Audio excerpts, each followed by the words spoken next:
함께 읽으신 말씀 출애굽기 3장 1절부터 12절까지의 말씀을 통해서 변화된 삶은이라는 제목으로 말씀의 은혜를 함께 나누겠습니다. 일본의 호스피스 전문의인 오츠 슈이지 씨가 1000명이 넘는 말기암 환자들을 대상으로 해서 사람들이 죽을 때 가장 후회하는 일 25가지를 조사해서 발표한 적이 있습니다. 그런데 그 내용을 보게 되면 돈을 많이 못 벌었다라거나 출세를 못했다라거나 성공하지 못했다라거나 이런 것들을 후회하는 말로 말한 것이 아니라요. 이런 말들은 없고요. 이런 것들이 후회하는 것으로 대답을 했다라고 합니다. 사랑하는 사람에게 고맙다는 말을 안 했다거나 만나고 싶은 사람을 만나지 않았다거나 가고 싶은 곳을 여행하지 않았다거나 사람들에게 불친절하게 대했던 것이거나 종교를 몰랐던 것이거나 악행에 손을 댄 것, 바로 이런 것들을 후회하는 것으로 말했다는 겁니다. 그런데 여러분 한번 생각해 보시기 바랍니다. 이런 일들 사실 그렇게 행하기 어려운 일들이 아닙니다. 예를 들어서 사랑하는 사람에게 고맙다는 말을 하는 것, 그렇게 어려운 일이 아니죠. 그런데 나중에 이것을 하지 못했다라고 후회를 한다면 그럼 뭐가 문제여서 그것을 하지 못했던 것일까요? 그건 바로 다른 것이 아니라 그렇게 해야 되겠다라고 생각하고 변화되는 그런 모습들이 없었기 때문에 그런 것이지 않겠는가라는 생각을 가지고 있습니다. 변화되었다면 곧 생각이 바뀌고 마음이 바뀌고 행동이 바뀌었다면 그 모든 일을 행하여서 후회하지 않았을 텐데 변화되지 못하였기 때문에 나중에 이렇게 후회하게 되었다는 거죠. 따라서 이 상황을 생각해 보면 후회하지 않으려면 변화되어야 된다라는 것을 생각할 수가 있는 것인데요. 그런데 여러분, 문제는 사람이 변화된다는 거 쉬운 일입니까? 그렇지 않지요. 정말 사람이 바뀌는 참 힘든 일입니다. 세계 여러 곳에 명망 있는 종교인들이 모여가지고 토론을 벌였대요. 그런데 그 토론 중에 끝까지 결론을 내리기 힘들었던 주제가 하나 있었는데 그게 바로 사람이 과연 바뀔 수 있는가라는 주제였다고 합니다. 끝이 없었다는 거예요. 그만큼 사람이 바뀌기는 어려운 일이다, 힘든 일이다라는 것을 알 수가 있죠. 하지만 중요한 것은 변화되어야 사는 거예요. 변화되어야 후회하지 않는 겁니다. 좋은 면으로 또 나은 면으로 바뀌어져야 되는 거죠. 그러면 이 변화 어떻게 이루어갈 수 있을까요? 어떠한 방법으로 만들어갈 수 있을까요? 오늘 본문에 등장하는 한 사람, 정말 인생의 큰 변화를 맛본 사람, 바로 모세를 통해서 다른 변화의 원리를 생각해 볼 수 있을 것입니다. 그럼 이 변화 어떻게 이룰 수 있을까요? 첫 번째 변화는요, 하나님을 만남으로 이루어진다는 것입니다. 여러분 본문의 오늘 4절 말씀 다시 한번 읽어보셨으면 좋겠습니다. 4절 말씀 함께 읽어보시죠. 읽겠습니다. 시작. 여호와께서 그가 보려고 돌이켜 오는 것을 보신지라 하나님이 떨기나무 가운데서 그를 불러 이르시되 모세야 모세야 하시매 그가 이르되 내가 여기 있나이다. 아멘. 자, 이 말씀 하나님께서 지금 모세를 부르시는 장면을 설명하고 있는데 하나님께서 호렙산에서 불타는 떨기나무를 통해서 모세야 모세야 라면서 부르시고 계신 장면이 나옵니다. 그럴 때 모세는 내가 여기 있나이다 대답하면서 하나님을 만나는 그런 모습을 증거해주고 있죠. 그런데 이 당시에 이 모세의 모습 생각해보면 우리가 알고 있는 그런 모세의 모습과는 아주 딴판의 모습이었다는 것을 우리가 알게 됩니다. 곧 이 당시에 모세는 애굽에서 사람을 죽이고 도망한 죄인으로서 은둔 생활을 하고 있었습니다. 또 처갓집에 얹혀 살면서 양떼를 치는 아주 평범하고도 지극히 평범한 삶을 살고 있었죠. 그래서 자기가 하나님의 일을 한다든지 또는 이스라엘 백성들을 애굽에서 해방시키는 그런 일들을 뭔가 큰 일들을 행한다는 생각은 전혀 할 수가 없었습니다. 거기에다가 그의 나이는요 벌써 80세가 되었어요.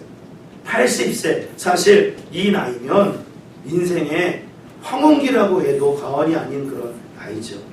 어떤 유머 글을 보니까 연령대별 그 모습을 상품에다가 비교해 본 그런 글이 있더라고요.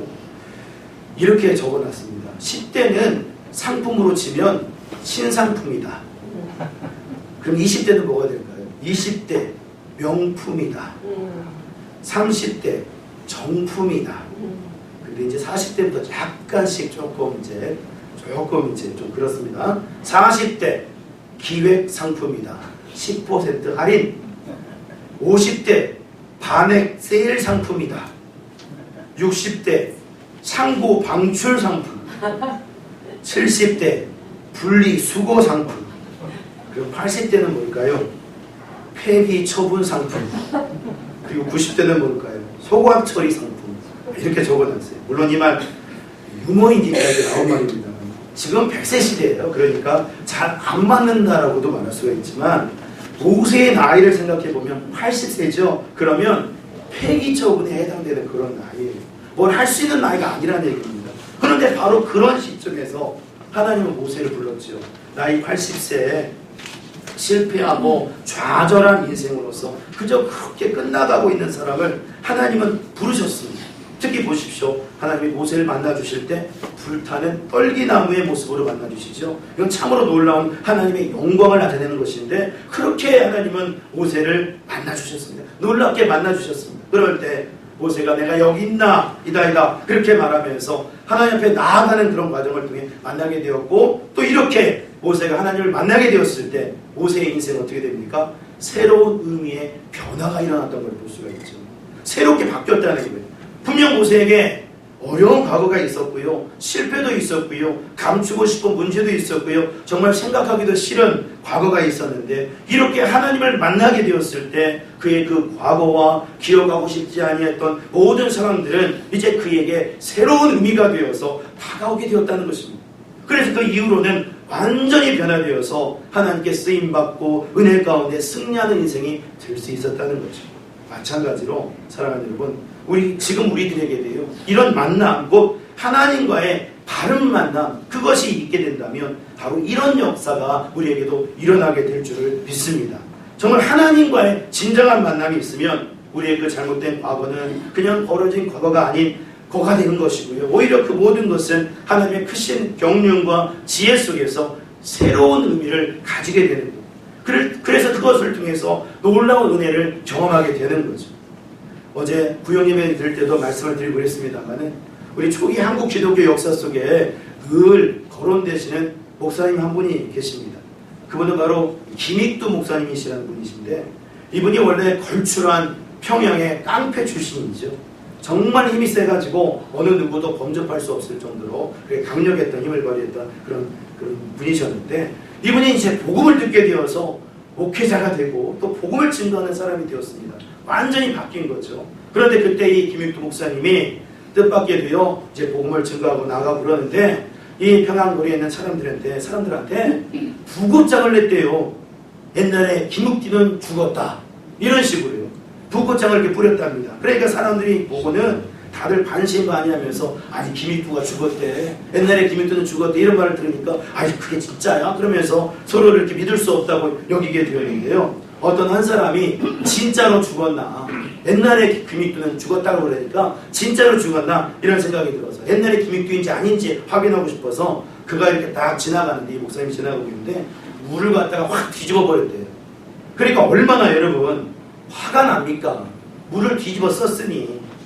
근데 이때 이 김익두 목사님이 뭐라고 했는지 아십니까? 그 사람한테 이렇게 말을 했대요. 너 옛날 같았으면 죽었어. 이렇게 말을 했대요. 하지만 그 과거를 통해 지금이 있는 건데요. 바뀐 김익두 목사님. 지금은 안 그런다는 거지 아닙니까? 그것을 봤어요. 그래서 그 모습에 감동을 하여서 복음을 듣고 주님 앞에 오게 되었다라는 얘기가 있어요. 이렇게 하나님과의 만남은 과거를 그냥 과거로 두지 않고 새롭게 만드는 것입니다. 그래서 은혜를 창출하고 놀라운 역사를 이루어가는 거예요. 그래서 이 하나님과의 만남 정말 중요한 것이요. 이 만남이 있을 때 진정한 변화가 일어날 수 있다는 것을 알 수가 있는 거죠. 그런데 여러분 여기서 한 가지 찾아볼 말씀이 하나 있습니다.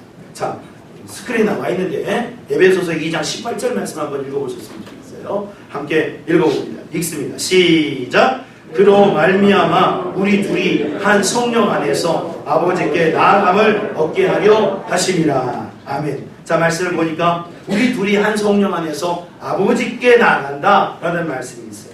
여기서 말하는 이 둘이라는 것은 이방 사람과 유대인들을 말하는 것입니다. 결국 모든 사람을 지칭하는 말이죠. 그런데 그들이 한 성령 안에서 아버지께 나아갈 수 있다는 거예요. 곧 이 말은 하나님께 나아가서 하나님을 만나는 역사를 누리게 된다, 이런 말이죠.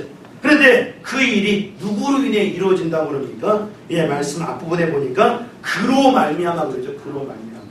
이 그가 누구입니까? 바로 예수 그리스도세요. 예수 그리스도로 통해서 이런 모든 것들이 이루어지게 되었다라고 말씀하시는 거죠. 곧 예수님이 이 세상에 오셔서 십자가에 죽으시고 피 흘리심을 통해서 하나님의 구원의 역사를 이루시게 되었을 때 그 일은 하나님과 우리와의 단절을 깨는 것이었고, 이제는 누구나도 하나님께 나아갈 수 있는 은혜를 허락하셨다는 겁니다. 그래서 오직 믿음 안에 거할 때 어느 누구라도 하나님 앞에 나아갈 수 있는 문이 활짝 열리게 되었다는 것을 말하는 거죠. 이제 하나님을 늘 만날 수 있다는 거예요. 따라서 이 사실을 기억한다면 예수님을 믿는 온전한 믿음 안에서 하나님을 늘 만나고 진정한 변화를 이루어갈 수 있는 우리 모두가 되어야 될 줄로 믿습니다. 매일매일 이와 같은 만남을 통해서 변화를 이루어 나가고 그 가운데 은혜를 체험해가는 우리 모두가 되어야 돼요. 여러분, 마른 땅 위에요, 널판지를 던져놓고 한 주간만 여러분 그대로 방치해 놓아보시기 바랍니다. 그 사이에 비도 오겠고 안개도 또 끼겠고 바람도 지나가고 할 텐데 그렇게 한번 놓아보세요. 그러면 이 널판지 나중에 들춰보면은요, 거기에 뭐가 생기는지 아십니까? 온갖 곰팡이에 벌레에 그 널판지 밑에 가득하게 생겨나는 것을 볼 수가 있어요. 마찬가지예요. 우리가 하나님을 만나는 일을 하지 않게 되면 언제 그랬냐는 듯이 우리 안에는요, 온갖 곰팡이와 온갖 더러운 것들이 가득 차게 될 수도 있다는 것입니다. 그럴 때 하나님과의 만남은 우리를 새롭게 변화되게 만들면서 전진하게 하고요, 그래서 결국은 승리하게 한다는 사실을 여러분 기억하시면서 날마다 주님을 믿는 믿음 안에서 하나님을 늘 만남으로 변화를 누려가시고 은혜로 승리하시며 나가시는 저와 여러분들의 삶이 되어지시기를 예수님의 이름으로 축원드립니다. 두 번째로요, 변화는 어떻게 이루어갈 수 있느냐? 바로 하나님이 함께 하심을 믿음으로 이루어진다는 것입니다. 하나님이 함께 하심을 믿을 때 이루어집니다. 여러분, 오늘 본문에 11절과 12절 말씀 한번 읽어보셨으면 좋겠어요. 11절과 12절 말씀 두 구절 조금 길지만 우리 같이 함께 읽어보셨으면 좋겠는데, 자, 우리 같이 함께 성경이나 스크린 보시면서 함께 읽어보겠습니다. 읽습니다. 시작. 모세가 하나님께 아뢰되 내가 누구이기에 바로에게 가며 이스라엘 자손을 애굽에서 인도하여 내리까? 하나님이 이르시되 내가 반드시 너와 함께 있으리라. 내가 그 백성을 애굽에서 인도하여 낸 후에 너희가 이 산에서 하나님을 섬기리니 이것이 내가 너를 보낸 증거니라. 아멘. 자, 이 말씀 하나님께서 호렙산에서 모세를 만나시면서 하나님의 계획, 즉 이스라엘 민족을 모세를 통해서 출애굽시키겠다는 계획을 증거하셨는데요, 그때 이 말을 들은 모세가 대답했던 말입니다. 그런데 보세요, 모세가 자기의 처지와 자기의 모습을 알기 때문에 아주 단칼에 거절하는 말을 했던 것을 알 수가 있죠. 도저히 사명을 감당할 수 없다, 이렇게 고백을 한 걸 알 수가 있어요. 그도 그럴 것이, 사실 모세 평범한 것이 없잖아요. 지금요, 힘이 있는 것도 아니고 군사가 있는 것도 아니고요, 정말 아무것도 가진 게 없습니다. 그래서 이렇게 모세는 하나님 앞에 그럴 수 없다라고 하는 그런 대답을 했던 것으로 보이는데, 바로 그때 하나님께서 하신 말씀이 무엇이었습니까? 참으로 놀라운 약속을 하시잖아요. 그게 바로 이 12절 앞부분에 나오는데, 하나님이 이르시되 내가 반드시 너와 함께 있으리라 그랬어요. 모세의 부족과 허물 그리고 연약함을 아신 하나님이신데요, 그 하나님께서 모세에게 함께 하시겠다고 약속하시는 거예요. 반드시 내가 너와 함께 하겠다 말씀하시는 겁니다. 이 이야기는 어떤 상황, 어떤 조건, 어떤 환경에서도 하나님이 반드시 함께 하시겠다는 거예요.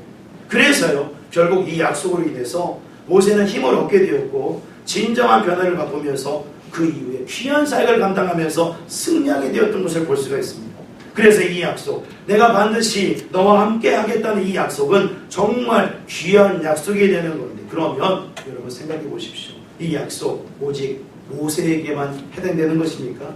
오늘 우리에게는 해당되지 않는 것입니까? 아니죠. 왜냐하면 하나님은 계속해서 말씀을 통해서 일관되게 이 약속을 우리에게도 나타내고 계시기 때문에 그렇습니다. 특히 여러분 예수님을 한번 생각해 보세요. 우리 예수님 임마누엘, 하나님이 우리와 함께 하신다는 것이 바로 임마누엘인데 이 임마누엘을 얼마나 많이 강조하셨습니까? 곧 예수님이 태어나실 때도 보십시오. 주의 사자가 요셉에게 나타나서 태어날 아기의 이름을 알려줄 때 먼저 예수라는 이름을 알려준 다음에 두 번째로 또 하나 이름을 알려주죠. 그게 바로 무엇이었습니까? 바로 임마누엘이었어요. 하나님이 우리와 함께 계시다. 그러니까 예수님이 임마누엘이시라는 거예요. 하나님이 우리와 함께 하심을 보여주시게 오신 분이 바로 예수님이시라는 거죠. 아멘. 그런 예수님께서 또 마태복음 28장 20절에서 뭐라고 말씀하셨습니까? 자, 우리 스크린 나와 있어요. 함께 큰 소리로 읽어보겠습니다. 읽습니다. 시작. 내가 너희에게 분부한 모든 것을 가르쳐 지키게 하라. 볼지어다 내가 세상 끝날까지 너희와 항상 함께 있으리라 하시니라. 아멘. 말씀 보니까 예수님이 승천하시기 전에 하신 말씀인데 세상 끝날까지 너희와 항상 함께 있으리라 그랬습니다. 우리와 항상 함께 하시겠다고 말씀하신 거죠. 그래서 이 약속을 의지해서 우리는요 어떻습니까? 힘을 얻는 것이고요. 주님이 우리와 항상 함께 하심을 알기 때문에 진정한 변화를 이루어갈 수가 있는 거예요. 여러분 영국의 소설가인 다니엘 디포가 쓴 로빈슨 크루소라는 그런 책을 여러분 아실 겁니다. 이 로빈슨 크루소가 외로운 섬에 표류돼가지고 28년이라고 하는 시간 동안 그 섬에 갇히면서 겪게 되는 일들을 적어놓고 있는 그런 것인데, 그런데 이 로빈슨 크루소가요 그 오랜 시간 동안 그 무인도에 섬에 갇혀 살면서 가장 힘들었던 것, 그건 바로 외로움과 고독이었다고 그래요. 근데 그 외로움과 고독 속에서 그 책을 보게 되면 절망하지 않고 이 로빈슨 크루소가 소망을 갖게 된 이유, 28년을 견디면서 살아온 이유 무엇이라고 말씀하는지 아십니까? 이렇게 고백되고 있어요. 그래 보니까요 어느 날 아침 마음이 무척 울적해서 나는 성경을 펼치고 나는 나를 버리지 아니하고 너희를 떠나지 아니하고 라는 구절을 읽었다. 이 순간부터 나는 버림받고 고독한 상태에서 얻은 행복이 이 세상에서 얻을 수 있는 어떤 행복보다 더 큰 것임을 확신하였다. 이렇게 적어놓고 있습니다. 이게 무슨 말입니까? 하나님이 함께 하심을 믿을 때 아무도 살지 아니하는 그 무인도에 있더라도 외롭지 않고 힘을 얻을 수 있다는 것을 깨달았다는 거죠. 완전한 변화를 맛보게 되었다는 겁니다. 이처럼 하나님이 반드시 우리와 함께 하심을 믿으면 우리는요 진정한 변화를 맛보고 은혜를 경험할 수가 있는 거예요. 특히 여러분 우리의 그 이민 생활 어렵고 힘이 들지 않습니까? 또 우리의 삶도 가만히 보면 여러 가지로 힘들 수 있는 일들이 얼마나 많은지 몰라요. 그렇지만 살아계신 하나님께서 우리들의 심령에, 우리들의 가정에, 우리들의 일터에, 우리의 삶 가운데 늘 함께 하심을 믿으시고 그 안에서 나가게 된다면 우리는 진정한 변화를 이루어서 그 가운데 하나님의 역사를 누려가는 삶이 되어지게 될 줄로 믿습니다. 늘 함께 하심을 의지하셔서 나아가는 중에 늘 승리하시는 저와 여러분들의 삶이 되어지시기를 예수님의 이름으로 축원드립니다. 세 번째로 변화는 어떻게 이루어갈 수 있습니까? 바로 보니까는요 변화는 하나님이 승리케 하실 때 이루어진다는 것입니다. 자, 오늘 본문에 7절과 8절 말씀, 이번에도 조금 길지만 이 두 구절 같이 함께 읽어볼게요. 7절과 8절입니다. 같이 함께 읽겠습니다. 시작. 여호와께서 이르시되 내가 애굽에 있는 내 백성의 고통을 분명히 보고 그들이 그들의 감족대로 말미암아 부르짖음을 듣고 그 근심을 알고 내가 내려가서 그들을 애굽인의 손에서 건져내고 그들을 그 땅에서 인도하여 아름답고 광대한 땅, 족박굴이 흐르는 땅, 곧 가나안 족속, 헷 족속, 아모리 족속, 브리스 족속, 히위 족속, 여부스 족속의 지방에 데려가려 하노라. 아멘. 자, 이 말씀 여러분 하나님께서 이스라엘 고통을 아시고 그들의 부르짖음을 들으시면서 애굽의 압제에서 그들을 해방시켜주고 그들을 가나안 땅으로 인도하여 가실 것이다 라고 하면서 분명히 그것을 밝히시는 그런 말씀입니다. 그런데 이 말씀 속에서요 주목을 끄는 그런 내용이 하나 있어요. 그건 바로 8절 앞부분을 이렇게 보시게 되면 하나님이 이렇게 말씀하시잖아요. 내가 내려가서 라고 말씀하죠. 내가 내려가서 하나님이 직접 내려오신다는 거예요. 그래서 뭔가를 행하신다는 거예요. 마치 이 모습은요, 창세기 11장에 나오는 바벨탑을 사람들이 막 쌓아 올라갔거든요. 그럴 때 직접 내려오셔가지고 언어를 혼잡하게 만드시면서 사람을 흩으신 장면이 나옵니다. 그러니까 그런 모습하고 되게 비슷하게 하나님이 내려오신다는 거예요. 그러니까 생각해보면 하나님이 내려오시면 이미 상황은 다 끝난 거 아닌가 라는 생각이 들어요. 모세가 굳이 가지 않더라도 하나님이 다 이루신다는 의미로도 들려줄 수 있기 때문에 그냥 다 상황이 끝난 것이다 이렇게 생각할 수가 있죠. 근데 이런 말씀을 잘 보세요. 하나님이 그 일을 행하시긴 행하시는데 여러분 언제 그 일을 다 행하십니까? 모세가 없을 때 행하십니까? 아니면 모세가 갈 때 행하십니까? 바로 모세가 갈 때 행하셨다는 거예요. 모세가 애굽으로 가서 그 막강한 애굽의 그 바로왕 앞에 서고 또 홍해 앞에도 서고 광야에서 물과 먹을 것이 없는 그런 상황에 직면하게 되고 그런 상황 속에 하나님은 내려오셔서 역사하시더라는 거예요. 그렇다면 왜 그렇게 하신 것인가? 왜 굳이 그때 하신 것인가? 라는 질문이 생기는데 그 이유를요 보니까 오늘 12절 말씀 보니까 이렇게 나와 있어요. 다시 한번 우리 12절 말씀 읽어보시는데 자 12절 큰 소리로 읽어보겠습니다. 읽습니다. 시작. 하나님이 이르시되 내가 반드시 너와 함께 있으리라. 내가 그 백성을 애굽에서 인도하여 낸 후에 너희가 이 산에서 하나님을 섬기리니 이것이 내가 너를 보낸 증거니라. 아멘. 이 말씀 잘 보세요. 앞에 본문에는 함께 하시겠다는 말씀을 하시고요. 그 다음에 하나님 말씀하시기를 너희가 이 산에서 하나님을 섬기리니 이것이 내가 너를 보낸 증거니라 그랬어요. 그러니까 증거, 하나님이 역사하셨다는 건데 그러니까 역사하신 거에는 이유가 있다는 거죠. 그게 뭡니까? 이스라엘이 모세와 이스라엘이 하나님을 섬기기를 바란다는 거예요. 하나님을 섬기기를 바란다. 이게 무슨 뜻입니까? 예, 오늘 말씀에 나오는 모세 행동을 통해서 그 섬긴다는 의미의 그 모든 것을 우리가 알 수가 있는데 말씀 5절을 보시게 되면 아까 같이 읽으셨지만 모세에게 하나님이 그 앞에 딱 서 있는 모세에게 내 신을 보스라 그랬죠? 내 신을 보스라. 왜 그렇습니까? 그 땅은 거룩한 땅이에요. 그 땅 자체가 거룩한 게 아니라 하나님을 만나고 있기 때문에 거기가 거룩한 곳이죠. 그래서 신발을 벗고 하나님 앞에 서라. 이 얘기는 뭡니까? 하나님을 온전하게 예배하라는 거예요. 예배하라는 의미가 있죠. 그러니까 여기서 말하는 이 섬긴다는 의미는요, 진정으로 하나님을 예배한다는 의미가 되는 거예요. 그리고 하나님은 이렇게 이스라엘이 하나님을 진정으로 섬기는, 아니 하나님을 진정으로 예배하며 나아가는 그런 민족이 되기를, 그런 사람들이 되기를 바라셨죠. 그래서 이런 모든 기적과 역사와 모든 것을 이루어 주신 겁니다. 특히 변화되어서 하나님의 명령대로 나아간 모세와 함께 하시면서 그를 책임져 주시고 승리케 하셨던 거죠. 하나님께서 승리하게 해주셨다는 것입니다. 따라서 모세는 이 사실을 알고 하나님을 전적으로 의지하며 나아갈 수가 있었던 것이고요. 그리고 실제로 우리 모세는 전적으로 하나님 앞에 나아가는 중에 그런 모든 변화의 참된 결과를 맛볼 수가 있었던 거죠. 그런데 마찬가지 오늘 우리에게 있어서 변화되어 나아가는 중에 결국 그 변화의 모든 것들의 승패는요 하나님께 있다는 거예요. 하나님께 있다는 거죠. 그 승리를 어디에서 맛볼 수 있느냐? 그거는 하나님이 내려오셔서 승리있게 해주실 때 이루어지는 거예요. 내가 하는 것이 아니라는 겁니다.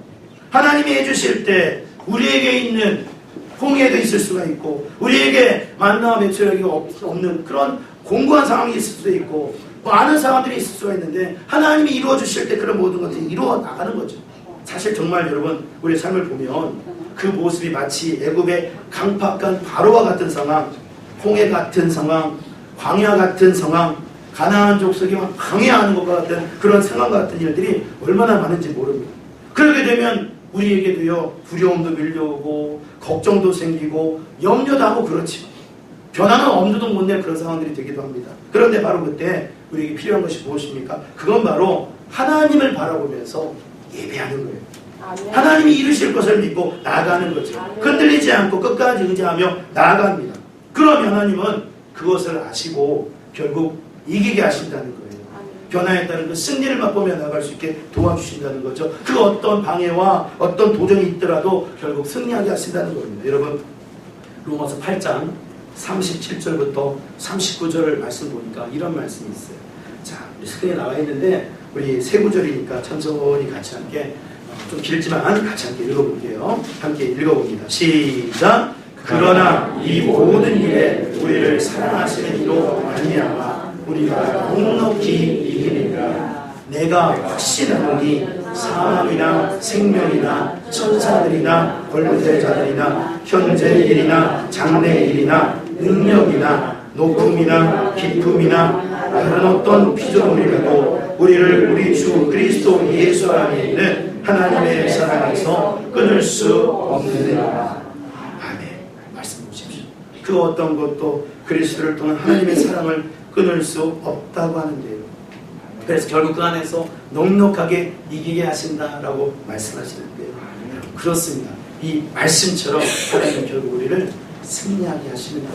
그 사랑 안에 거하여 그 승리를 주실 주님을 바라보며 나아가면 우리 하나님은 그렇게 인도해 주시는 거죠. 그러므로 이 사실을 기억하여서 늘 변화되어 주님을 전적으로 의지하며 나아가는 우리 모두가 되어주시고 그 가운데 하나님의 역사를 누리시며 날마다 주님 안에서 승리하시는 저와 여러분들의 삶이 되어주시기를 예수님의 이름으로 축원드립니다. 기도하겠습니다.